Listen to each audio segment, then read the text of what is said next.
नमः शिवायेति शिवं प्रपद्ये शिवः प्रसीदेति शिवं प्रपद्ये शिवात् परं नेति शिवं प्रपद्ये शिवोऽहमस्मीति शिवं प्रपद्ये.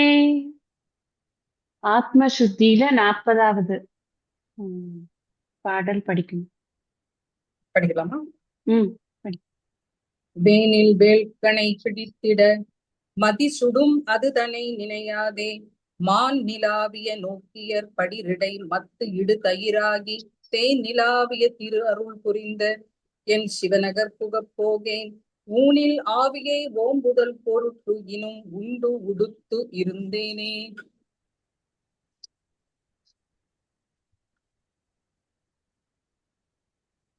வேனில் வேள்கணை கிழித்திட மதிசுடு மதுதனை நினையாதே.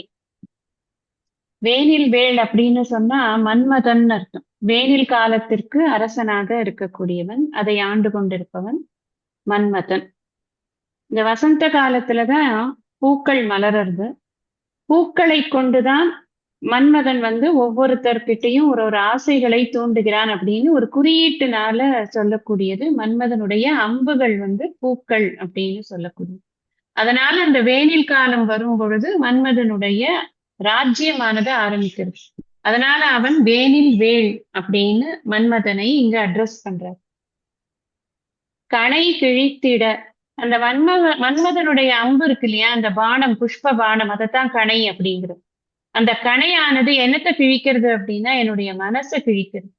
இப்ப நெஞ்சு கிட்டதான் பேசின்னு இருக்காரு. இந்த 9 பாட்டும் நெஞ்ச கொண்டுதான் பேசின்னு இருக்க. நெஞ்சுக்கு என்ன பிரச்சனை ஏற்படுறது அப்படிங்கிறத சொல்ற.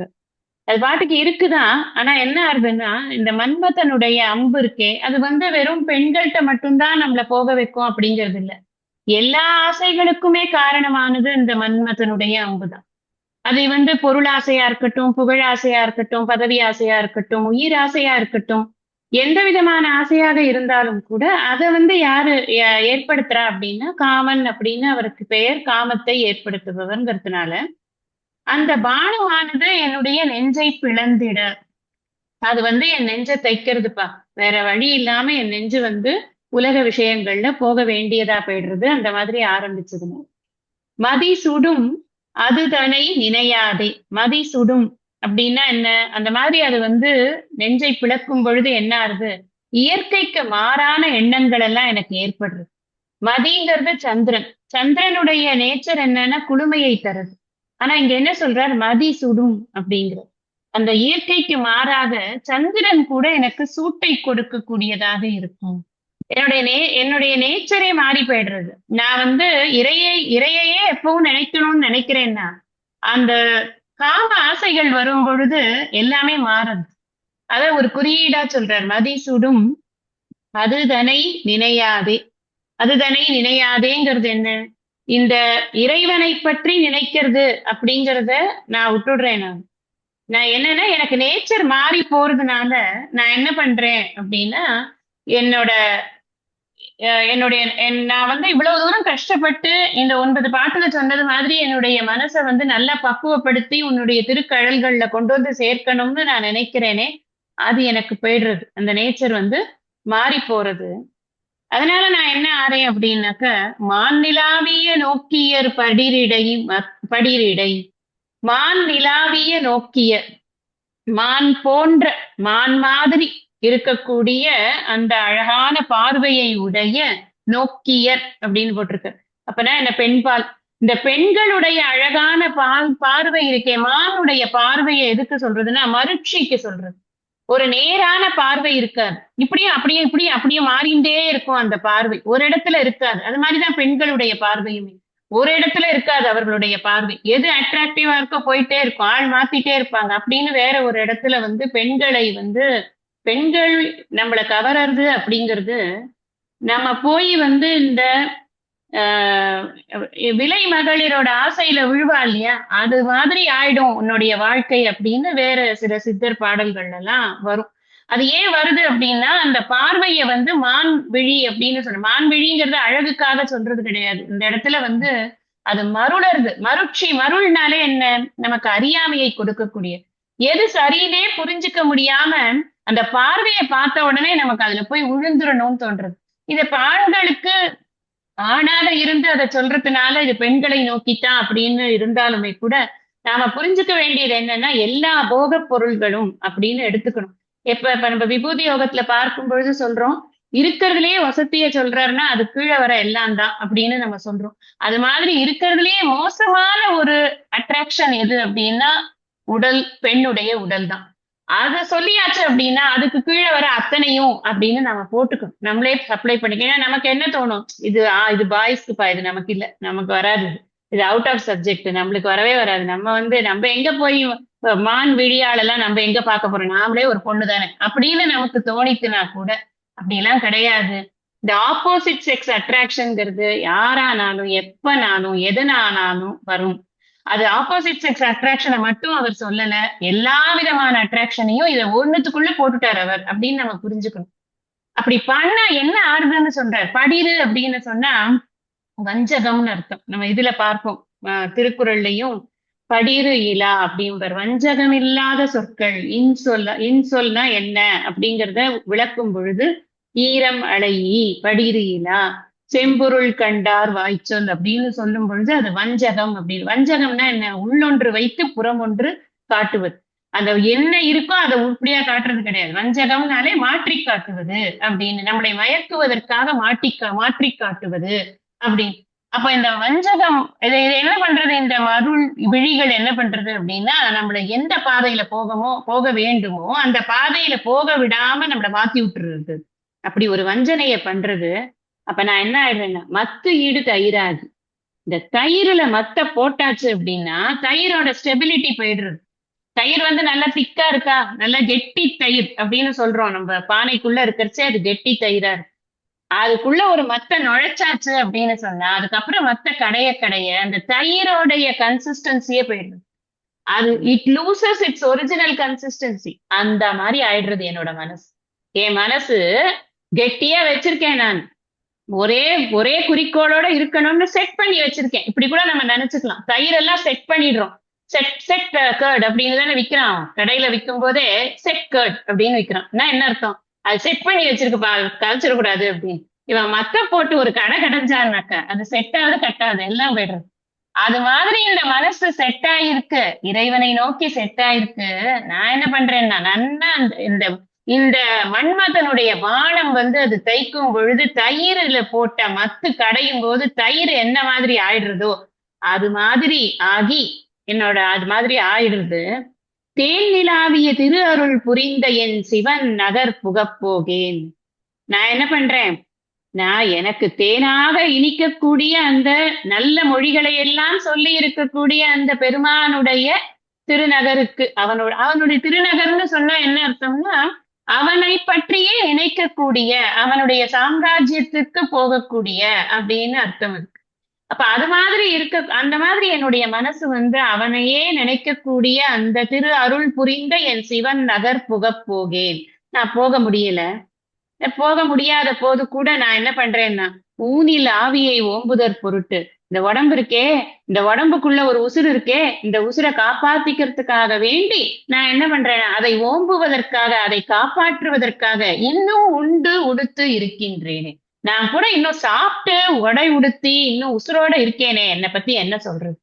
என் மனசு இவ்வளவு மோசமா போனதுக்கு அப்புறமும் கூட இறைவனை நோக்காத அந்த மனசை வைத்துக்கொண்டு இந்த உடல் உணர்வுக்காக, உடல் இருக்கு அப்படின்னு நினைத்து கொண்டு ஒரு தேகாத்ம புத்தியோட நான் இந்த உடல்ல நல்லா காப்பாத்தி இன்னும் கொஞ்சம் நல்ல காஸ்ட்லி சோப்பு போடுவோமா, இன்னும் நல்ல ட்ரெஸ்ஸை வாங்குவோமான்னு அலையிறேனே கடந்து, இதை நான் இந்த மனசு என்னதான் சொல்றது நான் என்னை பத்தி அப்படின்னு தன்னைத்தானே திட்டிக்கிறாரு. ஆனா என்ன அர்த்தம், நமக்கு இங்க கேட்கவே என்ன, இந்த உடம்பு எதுக்கு இருக்கு, நமக்கு நிறைய விஷயம் சொல்லியிருந்தா கூட உடம்போட பர்பஸ் என்னன்னா இறைவனை அடைவதுதான் உடம்போட பர்பஸ். கொடுத்திருக்கிறது ஒரு டூல். இதை வைத்துக்கொண்டு பெருமைப்பட ஒன்றும் இல்லை. இது சிவப்பா இருந்தா என்ன, கருப்பா இருந்தா என்ன, வெள்ளை வெள்ளையா திட்டா இருந்தா என்ன, பிரவுனா இருந்தா என்ன, ஏனோ ஒரு கலர். இதையே ஒரு பெரிய விஷயமா எடுத்துக்கொண்டு பொழுதன்னைக்கு இதுக்கு நேரத்தை செலவழித்து கொண்டு இதுக்கு ஆடைகளை வாங்கி கொண்டு நம்ம இது விஷயமா அலையக்கூடாது அப்படிங்கிறதுதான் இங்க கேட்கவே என்ன அப்படின்னா, நீ உடம்பை ஓம்புகின்றாய் அப்படின்னு சொன்னா அந்த இறைவனை அடைவதற்கான வேலைகளை செய்வதற்காக உடம்பை ஓம்பினால் பிரச்சனை இல்லை.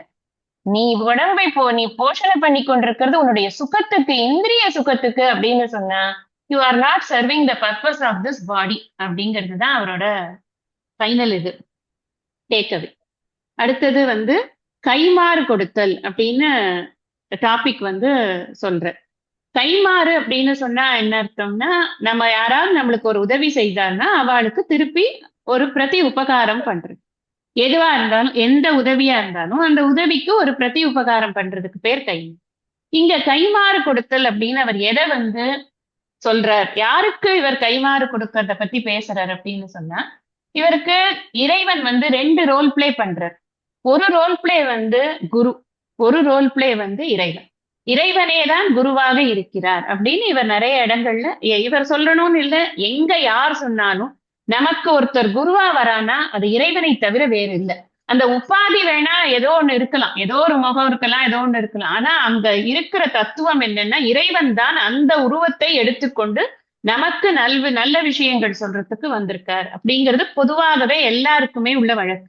இப்ப இங்க அவரு இந்த இறைவன் அப்படிங்கிற ஒரு ஸ்டேட்டஸ் இருக்கு, குருங்கிற ஸ்டேட்டஸ் இருக்கு. கைமாறு அப்படின்னா 2 விதமாக இந்த கைமாறு அவர் கொடுக்கணும்.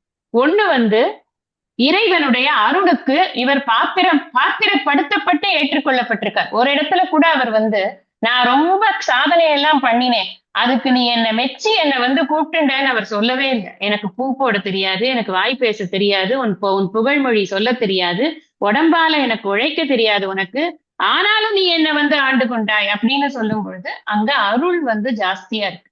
அந்த அருளுக்கு என்னை பாத்திரமாக்கி கொண்ட உன்னுடைய கருணைக்கு நான் ஒரு கைமாறு பண்ணணும், நம்பர் 1. 2வது, அந்த அருள் என்ன கொடுத்தது இனிமே பிறவாமை அப்படிங்கிற ஒரு விஷயத்த கொடுத்துதா இல்லையா? அதுதானே ஒருத்த உயிருக்கும் வேண்டிய முக்கியமான ஒரு அருள் அப்படிங்கிறது. பணங்காசோ, சுற்றமோ, உறவோ, ஹெல்த்தோ இதெல்லாம் விட இனிமே பிறவாமை, இனி பிறவாமை வேண்டும்ங்கிறது தான் எல்லா உயிரினுடைய தேடலாக இருக்கிறது. ஆன்மீக நாட்டம்ங்கிறது ஏற்படும். அப்ப இந்த வீடு பேருங்கிற விஷயத்த உபதேசத்தின் மூலமாக குருவாக கொடுத்தது அப்படிங்கிற ஒரு பெரிய ஒரு வேலையை பண்ணியிருக்கார் இறைவன் இவருடைய வாழ்க்கை. அதனால அந்த இறைவனுடைய அருளை எப்பொழுதும் போற்றிக் கொண்டு இருப்பதும், அவர் சொல்லிக் கொடுத்த அந்த உபதேசத்தை நன்றாக மனதில் உள்வாங்கி அதை நிலைநிறுத்திக் கொள்வதும் தான் கைமாறு. அப்ப நாம குருவுக்கு என்ன கைமாறு செய்ய வேண்டும் அப்படின்னா, ஏதோ நான் ஒரு 100 ரூபாய்க்கு ஒரு பொருள் வாங்கி கொடுத்தேன், ஒரு இதுவா ஒரு சாரி வாங்கி கொடுத்தேன், அதெல்லாம் கைமாறு கிடையாது. எது கைமாறு அப்படின்னு சொன்னா, நான் அந்த குரு சொன்ன விஷயங்களை நன்றாக உள்வாங்கிக் கொண்டு என்னுடைய வாழ்க்கையில் நான் அமைதியாக, ஆனந்தமாக, நான் ஸ்வரூப நிஷ்டையில இருக்கேன்னா அது கைமாறு. அதைத்தான் குரு எதிர்பார்ப்பாரே தவிர்த்து மத்தபடி அப்படி பெருசா எதிர்பார்த்தா அவங்க குரு கிடையாது, அவ்வளவுதான். நம்ம வேற ஒண்ணும் பெருசா யாரையும் கமெண்ட் எல்லாம் பண்ணல. யாரையும் இப்ப நமக்கு இது ஒரு கேள்வி வந்துரும் இல்லையே, நிறைய இடத்துல கேட்கறாங்களே வைக்கிறாங்களேன்னு. அதனால அந்த விஷயங்களுக்கு நம்ம போகாம நம்ம புரிஞ்சுக்க வேண்டியது என்னன்னா, குருவுக்கு எது சந்தோஷத்தை கொடுக்கும்னா, எனக்கு நீங்க சொல்லி கொடுத்தது நல்லா புரிஞ்சுது, இப்ப நான் ரொம்ப விடுதலையா ஃபீல் பண்றேன், எனக்கு இப்ப ரொம்ப நிறைய என்னுடைய இதெல்லாம் என்னுடைய கேள்விகள் எல்லாம் இப்ப நிறைய அட்ரஸ் ஆயிருக்கு, என் மனசுல இருந்த கேள்விகளுக்கெல்லாம் விடை தெரிஞ்சதுனால நான் ரொம்ப ரிலாக்ஸ்டா இருக்கேன் அப்படின்னு ஒரு சிஷ்யனுக்கு மனசு ஏற்பட்டதுன்னா அதுதான் குருவுக்கு ஒரு சந்தோஷத்தை கொடுக்க முடியும். அதுதான் கைமாறாவும் இருக்க முடியும். அந்த ஞானத்தை நிஷ்டை பண்ணிக்கிறது தான் கைமாறு அப்படிங்கிறது. அப்ப நான் ஜீவனா இருக்கேன் அப்படிங்கிற எண்ணம் எனக்கு இருக்கு இல்லையா, நான் ஜீவன், நான் பத்தன், நான் ஒன்னும் தெரியாதவன், நான் சிற்றறிவன் அப்படின்னு எனக்கு ஒரு எண்ணம் இருக்கு இல்லையா, அது எல்லாத்தையும் களைந்து நான் அந்த பரம்பொருள் தான் அப்படின்னு அந்த ஐக்கியத்தை உணர்ந்து கொள்ளக்கூடிய அந்த ஒரு நிஷ்டை, அதுதான் குருவுக்கு செய்யக்கூடிய கைமாறு. இறைவனுக்கு செய்யக்கூடிய கைமாறு எப்பொழுதும் அவனுடைய அருளை நினைத்து கொண்டே இருப்பதுதான். வேற எதுவும் இறைவன் வேற எதையும் எதிர்பார்க்கறதே கிடையாது. பத்திரம் புஷ்பம் பலம் தோயம்ல கூட அவர் என்ன சொல்றாருன்னா, யோமே பக்தியா பிரயச்சத்தை, நீ பக்தியோட டிவோஷன் தான் எனக்கு வேணும்ப்பா, எனக்கு வேற ஒண்ணும் வேண்டாம், உன்னோட படாடோபத்திலும் வேண்டாம், நான் கொடுத்ததை வச்சே எனக்கு படாடோபம் பண்றதுக்கு நீ யாரு, அது பகவான் விரும்புறதே கிடையாது. அதனால இதுதான் கைமாறு அப்படிங்கிற அந்த ஹெட்டிங்க நம்ம புரிஞ்சுக்க வேண்டிய விதமா இருக்கும். இப்ப நம்ம பாடல்கள் ஒன்னொன்னா பார்க்கலாம். இங்கேயுமே அவர் தன்னை இறக்கி தன்னை தாழ்த்தி தான் இதெல்லாம் பண்ணலையேன்னு தான் வருத்தப்படுவேன். அப்ப நம்ம அவர் பண்ணலையேன்னு வருத்தப்படும் போது நாம புரிஞ்சுக்கணும் இதெல்லாம் தான் கைமாறு பண்ற வழி அப்படின்னு. அதுக்காக வேண்டி சொல்லு. அடுத்தது கைமாறு கொடுத்தல். இருக்கை யானையை ஒத்து இருந்தது என் உள்ளம், கருவை ஆண் கண்டினேன் கண்டது எவ்வமே, வருக என்று பணித்தனை வான் உள்ளோர்க்கு ஒருவனே கிற்றினேன் கிற்பன் உண்ணவே. இரு கை யானையை ஒத்து இருந்தது. என்னோட 2 கை அதாவது யானை உடம்புலயே இருக்கிறதுலயே பெருசு. இங்கே யானையை கொண்டு அவர் இது பண்றாருன்னா உடம்புல அதாவது உருவத்துல பெருசு யானை, ஞானத்துல பெருசு இந்த மோட்ச ஞானம் பரஜானம் அப்படிங்கிறது ஞானத்துல பெருசு. இப்ப யானை பெருசா இருக்கே அதனால யானைக்கு பரஜானம் இருக்கா? கிடையாது. யானைக்கு அந்த சிவஞான போதம்ங்கிறது யானைக்கு கிடையாது. அதனால உருவத்துக்கும் அறிவுக்கும் சம்பந்தம் கிடையாது. ஃபர்ஸ்ட் பாயிண்ட் அவர் இதுல சட்டிலா வைக்கிற விஷயம் என்னன்னா உருவத்துக்கும் அந்த ஞானத்துக்கும் சம்பந்தம் கிடையாது. நான் எப்படி இருக்கேன் தெரியுமா? அந்த மாதிரி அந்த பெரிய யானையோட யானை மாதிரி என்னோட கையெல்லாம் நல்லா பெருசு பெருசா இருக்கு. அது மாதிரி ஒத்ததாக நானும் ஒரு பெரிய உருவத்தை கொண்டிருக்கிறேன். அப்படி இருக்கிறேன் அப்படின்னா கூட எனக்கு என்ன தெரியல அப்படின்னா கருவையான் கண்டினேன். இருக்கை யானையை ஒத்து இருந்தது. எனக்கு யானைய மாதிரி நல்ல பெரிய கையெல்லாம் இருந்தது, ரைட்டு. என் உளம் கருவை யான் கண்டினேன். என் கருணை இந்த இடத்துல மூலப்பொருள்னு அர்த்தம், முழு முதற் பொருள். முழு கருங்கிறது என்ன? கருவிலிருந்துதான் ஒவ்வொன்றும் வருகிறது அப்படிங்கிறச்சே கருதான் மூலம் இல்லையா எல்லாத்துக்குமே. அந்த மூலப்பொருளாக இருக்கக்கூடிய அந்த இறைவனை பற்றிய அறிவை நான் பெறவில்லை, அது நான் கண்டிலேன்னு சொல்லும் பொழுது பெற்றிருந்தாலும் அதை உணர்ந்திலேன் அப்படின்னு நம்ம புரிஞ்சுக்கலாம். வந்திருக்கு எனக்கு கொடுத்திருந்தா கூட நான் அதை இன்னும் முழுமை ஆக்கிக்கல, ஏன்னா என் மயம் ஆக்கிக்கல. நான் ஜஸ்ட் ஏதோ கேட்டுட்டு விட்டுட்டேன். ஒரு கிளாஸ் கேட்டேன், அதோட போதும்னு விட்டுட்டேன். அது போதுமா எனக்கு அப்படின்னா போதாது. ஏன்னா நான் வச்சிருக்கிற மூட்டை பெரும் மூட்டையாச்சே, அந்த மூட்டையை தீக்கிறதுக்கு ஒரு கிளாஸ் எப்படி போதும்? ஒரு கிளாஸே 1000 தடவை கேட்டா கூட போகாதே. அந்த மாதிரி ஒரு மூட்டை வச்சுட்டு இருக்கேன். அதனாலதான் நான் கண்டிலேன். சரி, நான் என்னத்தான் பார்த்தேன்? அப்புறம் என் கண்ணு இருக்கு, கண்ணை வச்சு என்னத்தான் பார்த்தேன்? நான் கண்டது எவ்வமே அப்படின்னா துன்பத்தை தான் கண்டேன். நான் அதை மூலப்பொருளை காணாத காரணத்தினால்தான் நான் துன்பத்தை காணுகிறேன். நான் ஏன் துன்பத்தை, எவ்வங்கிறது துன்பத்தை குறிக்கிறது. இந்த துன்பம்ங்கிறது என்ன? சம்சார துன்பம். பொழுதன்னைக்கு எனக்கு இது இல்ல அது இருக்கு, அவன் திட்டினா, அவன் போனா, அவன் வச்சான், அவன் பேசல, அவன் சிரிக்கல, அவன் என்னோட கொஞ்சல, அது பண்ணல, இதை பண்ணல, இத்தனை இது வச்சிருக்கோம் இல்லையா? நம்மளுடைய உணர்ச்சிகள், பலவிதமான உணர்ச்சிகளுக்கு வசப்பட்டு நாம இருக்கோமே, அதுதான் நமக்கு துன்பத்தை கொடுக்குறது. நான் மூலப்பொருளை மற்றும் நான் கண்டு கொண்டிருந்தேன் அப்படின்னு சொன்னா என் மனம் அதுலதானே லயிச்சிருக்கும். அப்ப அப்படி லயிச்சிருந்தா இங்க வரக்கூடிய இந்த டிஸ்டர்பன்சஸ் என்னை பாதிச்சிருக்காதே. அப்ப எனக்கு இந்த துன்பங்கள் என்னை தாக்கியே இருக்காதே. ஆனா தாக்குறதுன்னா என்ன அர்த்தம்னா நான் மூலப்பொருளை காணவே இல்லை. நான் அதுக்கு இம்பார்ட்டன்ஸே கொடுக்கல, ஏதோ கேட்கிறேன், அவ்வளவுதான், முடிஞ்சு போச்சு அப்படின்னு இருக்கேன். நான் என்ன பண்றேன்? கண்டது எவ்வமே வருக என்று பணித்தனை. வருக என்ன? எப்படிப்பட்ட என்ன? நீ என்ன பண்ணினா, நீ வா, நான் உனக்கு எல்லாம் சொல்லி கொடுக்குறேன் அப்படின்னு நீ என்ன கூப்பிட்ட. முன்னாடியே ஒரு இடத்துல இந்த விஷயத்த சொல்லியிருக்க, போது வா அப்படின்னு சொல்லி என்ன நீ கூப்பிட்ட அப்படின்னு சொல்லி ஒரு இடத்துல சொல்லியிருக்க. நீ நானா உன்கிட்ட வரல, நீதான் என்ன கூப்பிட்டு எனக்கு ஆட்கொள்வது அப்படிங்கிறத நீதான் பண்ணின. வருக என்று பணித்தனை, என்னை நீ பணி கொண்டு அழைத்தனை. நீ எனக்கு என்கிட்ட வர வச்ச, நீ உன்கிட்ட வர வச்ச, நீ என்ன வச்சு வானுலோர்க்கு ஒருவனே. யார்? எப்பேற்பட்டவன் நீ எப்பேற்பட்டவன்னா அந்த வானத்து தேவர்களுக்கெல்லாம் முதல்வனாக இருக்கக்கூடிய ஒருவனாக இருக்கிற. முதல்வன்கிறவன் ஒருவனாத்தான் இருப்பான். அவர்களுக்கு ஒருவனாக இருக்கக்கூடிய, அவர்களுக்கு தலைவனாக இருக்கிறாய் நீ. அப்பேற்பட்ட உன்னை கிற்றிலேன். ஒருவனே உன்னை கிற்றிலேன். நான் கிற்றிலேன் அப்படின்னு சொன்னா என்ன அர்த்தம்னா உன்னுடைய ஞானத்தை, உன்னை பற்றிய அறிவை பெற்று அந்த சிவஞான போதத்திலேயே திளைத்திருக்கக்கூடிய ஆற்றல் இல்லாதவனாக இருக்கிறேன். கிற்றிலேன்னா அந்த ஆற்றல் கிட்டியவனாக இல்லாதவனாக இருக்கிறேன். நான் எப்படி இருந்திருக்கணும் அப்படின்னா உன்னை பத்தி அறிஞ்ச மாத்திரத்துல நான் உலகத்தை விட்டு விட்டு உன்னிடமே சரணாகதி பண்ணி உன்னையே நினைத்து கொண்டு சதா சர்வ காலமும் இருந்திருக்கணும். நியாயமா பார்த்தா நான் அப்படி இல்லை. நான் என்ன பண்ணியிருக்கேன் அப்படின்னா, கிற்பன் உண்ணவே கிற்பன் அப்படின்னு போடணும். அத கிற்பன் உண்ணவேன்னு இருக்கு. அது வந்து இலக்கணத்துக்காக இருக்கு. உண்ணவே கிற்பன் அப்படின்னு சொன்னா இந்திரிய சுகங்களை அனுபவிக்கத்தான் எனக்கு வல்லமை இருக்கிறது. எனக்கு உன்னை பற்றி சிந்திப்பதற்கான வல்லமை இல்ல, அந்த ஆற்றல் இல்ல. இந்த இந்திரிய சுகங்களுக்கான வல்லமை அனுபவிக்கிறதுக்கான வல்லமை தான் இருக்கிறது. இது என்ன எதை குறிக்கிறது அப்படின்னா, ஒரு உபதேசத்தை பெற்ற பிறகு அந்த உபதேசத்தை நாம வந்தோம், வாங்கினோம், போனோம் அப்படின்னு இருக்காம அதையே தொடர்ந்து சிந்தித்து சிந்தித்து அதை நம்மயம் ஆக்குவது எவ்வளவு முக்கியம் அப்படிங்கறத முதல் பாடல்ல சொல்லிட்டாரு. அதுதான் முக்கியம். உன்னை பற்றி சிந்திப்பதுதான் எனக்கு முக்கியம். அது இல்லாம நான் வந்து உலக விஷயங்களை சிந்தித்து அதுல நான் இந்திரிய சுகங்கள்ல ஈடுபட்டு கொண்டிருக்கிறேன். இப்படி நான் பண்றதுனால என்ன ஆகும்னா ஞானம் நிஷ்டை ஆகாது. சும்மா பெற்றது வந்து ஒரு இன்ஃபர்மேஷனா போகும். It will never give a transformation. எந்த ஞானமுமே ஒரு இன்ஃபர்மேஷனா வரும் பொழுது அது வெறும் டேட்டாக்கு தான் யூஸ் ஆகும்.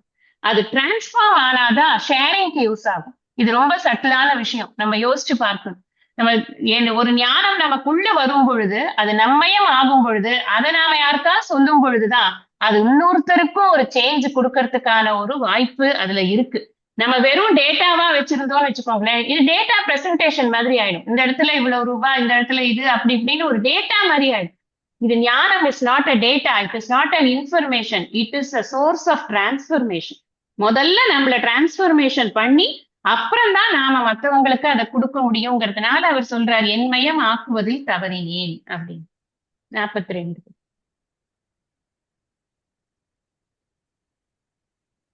உண்டுவோர் ஒள்பொருள் என்று உணர்வார்க்கு எல்லாம் பெண்டிர் ஆண் அலி என்று அறி ஒன்றிலை தொண்டனேற்கு உள்ளவா வந்து தோன்றினாய் கண்டும் கண்டினேன் என்ன கண் மாயமே. உண்டு ஓர் ஒள்பொருள். ஒள்பொருள் அப்படின்னா ஒன் பொருள்னு நம்ம யூஸ்வலா சொல்றோம் இல்லையா, அததான் இங்க ஒள்பொருள் அப்படிங்கிறது. இது வந்து இலக்கணத்துக்காக சில இத வந்து எழுதுறது உண்டு. இங்க ஒன் பொருள் அப்படிங்கிறது தான் பிரிக்கர்ச்சே அது ஒள்பொருள்னு வருது. உண்டு ஓர் ஒள்பொருள் என்று உணர்வார்க்கு எல்லாம். ஒரு பரம்பொருள்னு ஒண்ணு இருக்கு அப்படின்னு யாரெல்லாம் அத வந்து தன்னுடைய அந்த கரணத்தினால அதை வந்து ஊகித்து புரிந்து கொள்கிறார்களோ அவர்கள் எல்லாருக்குமே, அதாவது இது எப்படி அப்படின்னா அடியார்களா இல்லையா அப்படிங்கிற கேள்வி வரும் பொழுது அடியார்களுக்கு ஒரு விதமாக பகவான் வந்து தன்னை வெளிப்படுத்துகிறார். அடியார்களாக இல்லாமல் நானே வந்து ஸ்பேட் பண்ணி கண்டுபிடிச்சிடுறேன் பார் இறைவனை அப்படிங்கிறவர்களுக்கு பகவான் வெளிப்படுத்துவது என்பது முழுமையாக இல்லை. அதுக்கு வெளிப்பாடு இருக்கும் ஆனா முழுமையாக இல்லை. அதுதான் இங்க முக்கியம். என்னன்னா இத வந்து பரம்பொருள் ஒன்று இருக்கு அப்படின்னு தன்னுடைய அந்த கரணத்தை கொண்டு ஊகித்து அறிவனும் என்று உணர்வார்க்கு எல்லாம். தன்னை தானே வந்து அதை ஊகிச்சு புரிஞ்சுக்கலாம் அப்படின்னு நினைச்சு 4 புஸ்தகத்தை வாங்கிட்டு வந்து அதை அட்டை டு அட்டை படிக்கிறான் இல்லையா, அவனுக்கு நீ உன்னை எப்படி காமிக்கிறன்னா ஆணுனும் காமிக்கல, பெண்ணனும் காமிக்கல, அலினும் காமிக்கலப்பா. கன்ஃபியூஸ் ஆறாங்க. எப்படிப்பட்ட இன்ன தன்மையன் அப்படிங்கிறது தெரியாது. உன்னை பற்றி அறியறதுக்கு தானாக முற்பட்டால் இன்ன தன்மையன்கிறது தெரியல. அறி ஒன்றிலை, இது வந்து காட்டப்படுவது இல்லை. நிச்சயிக்க முடியாத ஒரு தன்மையனாக நீ இருக்கிறாய். எப்போ தனியா உட்கார்ந்து தானே சிந்திக்கும் பொழுது அப்படித்தான் இருக்கிறார்.